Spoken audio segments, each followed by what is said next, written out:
Good morning विद्यार्थी मित्रों। कक्षा 11 विषय हिंदी आरोह भाग 1 छठी कविता है चंपा काले काले अक्षर नहीं चिन्हती। कवि त्रिलोचन। यहाँ हम कविता का भाषांतर पढ़ने वाले हैं। चंपा काले काले अक्षर नहीं चिन्हती, मैं जब पढ़ने लगता हूँ वह आ जाती है, खड़े खड़े चुपचाप सुना करती है।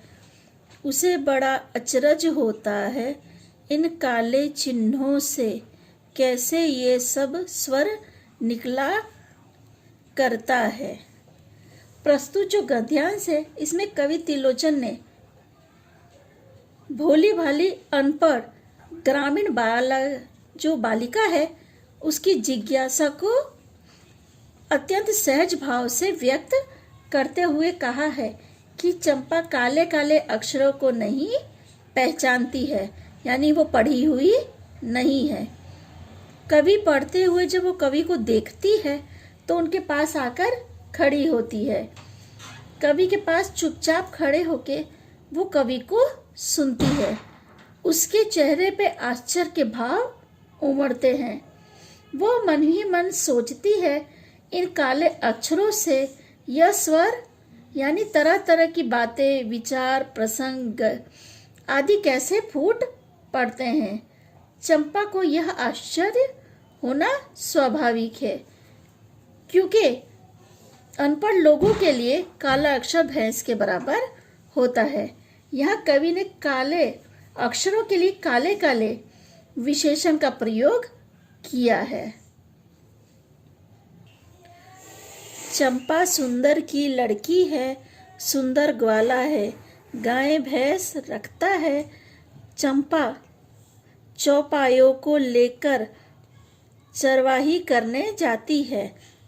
चंपा अच्छी है, चंचल है, नटखट भी है, कभी कभी उद्यम करती है, कभी कभी वह कलम चुरा देती है। जैसे तैसे उसे ढूंढ कर जब लाता हूँ पाता हूँ अब कागज गायब, परेशान फिर हो जाता हूँ। आगे कवि चंपा के बारे में बताते हुए कहता है कि चंपा के पिता का नाम सुंदर है। सुंदर एक ग्वाला है जिसके पास गाय भैंस है। चंपा उन गाय भैंसों को चराती है।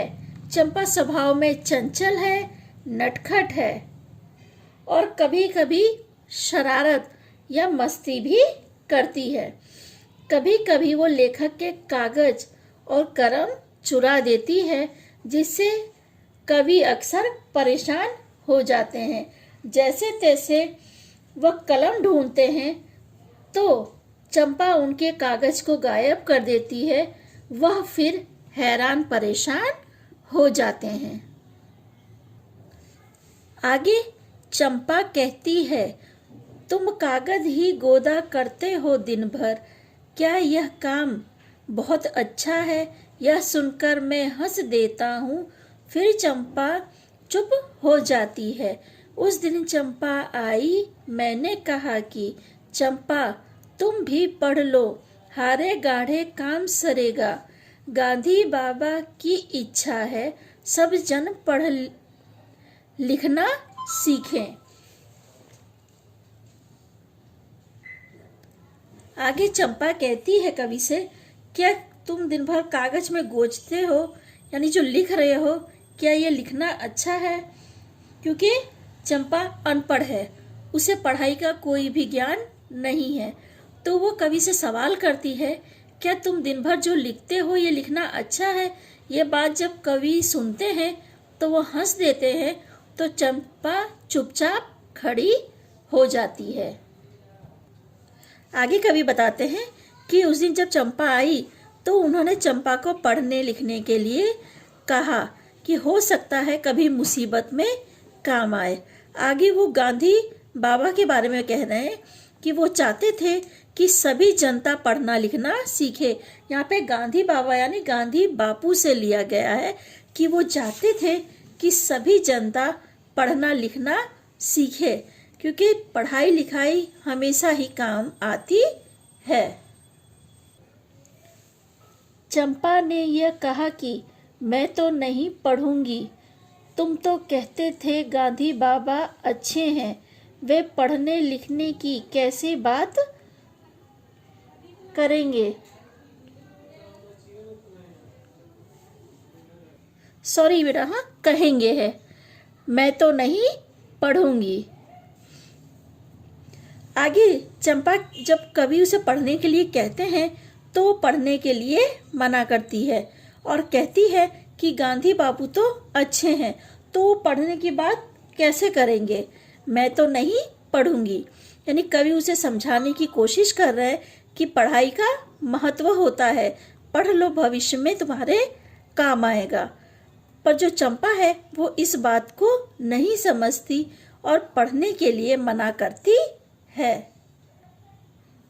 आगे कवि चंपा को और समझाते हुए कहते हैं, मैंने कहा कि चंपा पढ़ लेना अच्छा है, ब्याह तुम्हारा होगा, तुम गौने जाओगी। कुछ दिन बलम संग साथ रह चले जाएंगे जब कलकत्ता, बड़ी दूर है वह कलकत्ता, कैसे उसे संदेशा दोगी, कैसे उसके पत्र पढ़ोगी। चंपा पढ़ लेना अच्छा है। आगे कवि और समझाते हैं उनसे, यानी जब वो पढ़ने के लिए इनकार करती रहती है कि गांधी बापू ने पढ़ने के लिए कहा है कि सभी लोग को पढ़ना चाहिए, पर इस बात को वो नहीं समझती, तो कवि और उसे समझाने की कोशिश करते हुए कहते हैं कि पढ़ लेना अच्छा है, तुम्हारी शादी होगी, तुम्हारा पति कुछ दिन साथ रहकर कलकत्ता चला जाएगा जब नौकरी करने, कलकत्ता दूर है। ये उस समय की बात है जब भारत आज़ाद हुआ था, तो इतना ज़्यादा वाहनों का विकास उस समय नहीं था, तो लोग अगर दूर देश में नौकरी करने के लिए चले जाते थे तो कई महीने तो वापस नहीं आते थे। सिर्फ चिट्ठी के जरिए वो एक दूसरे को संदेशा देते थे। तो कवि इस बात को यहाँ पे बोलते हुए समझाते हैं कि अगर तुम्हारा पति कभी बाहर चला गया नौकरी करने तो तुम उसे कैसे संदेशा दोगी, या वो जो संदेशा तुम्हें भेजेगा वो कैसे पढ़ोगी। चंपा पढ़ लेना अच्छा है, पढ़ा लिखा अगर इंसान होगा तो वो संदेशा पढ़ भी सकता है और संदेशा लिख भी सकता है, पर अगर वो पढ़ा लिखा नहीं है तो कैसे किसी का संदेशा पढ़ेगा या संदेशा उसे भेजेगा। तो ये तर्क देके भी कवि उसे समझाने की कोशिश कर रहे हैं कि हाँ पढ़ना चंपा अच्छा है।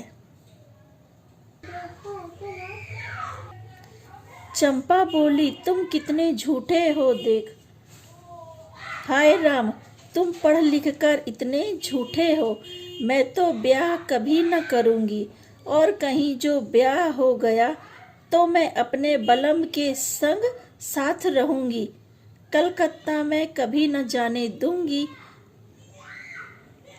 कलकत्ते पर वज्र गिरे।